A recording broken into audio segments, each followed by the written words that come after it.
Is whispering bad for your voice? Well, yes and no.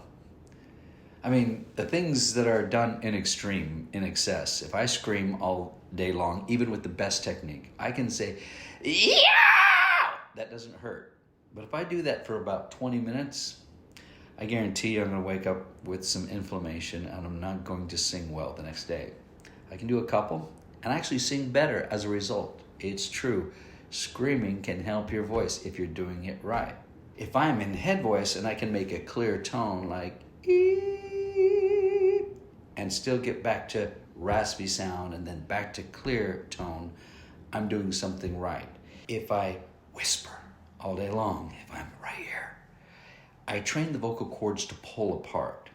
Then closure becomes more difficult. I'm having to overcorrect and overcompress just to make a clear sound. I'm pushing like this. And I know there have been great singers who sang breathy in the studio for hours and hours and hours, and the next day they could not sing.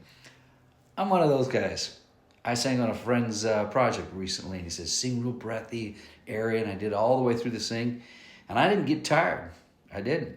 And he said, you tired? I said, no. He said, now sing full. I said, I can't. What do you mean you can't? I said, no, I've trained my vocal cords to sing breathy.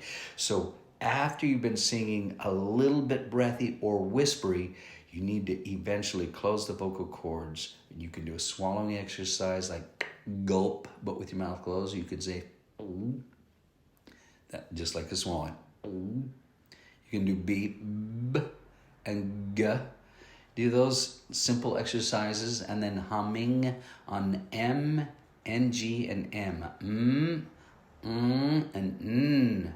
Those three hums will recalibrate the vocal cords together with the least amount of tension. Once you've done that, you can go back and say, can I get my tone clear? And if you can't get clear, you got to see us because we can fix that quickly.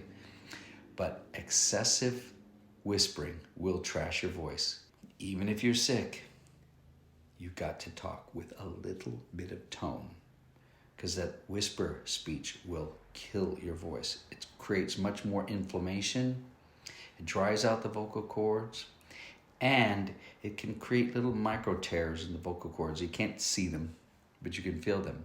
And you'll hear your tone become more and more raspy until eventually it's hard to make sound. The third point is that occasionally, if you've been squeezing too hard and pushing too hard, light, breathy, or whispery tones can serve to pull the vocal cords back apart and keep you from overcompressing.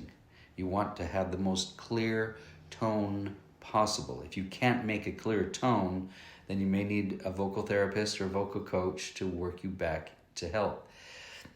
But if you're using those colors both therapeutically or stylistically, meaning you're in the studio and you want to make that cool breathy sound, and you want to use that in your raspy voice as well, then that's the benefit of having that quality. But just remember, it will tire you out much quicker than singing in a clear voice. And if you don't have a coach, contact us. We want to work with you.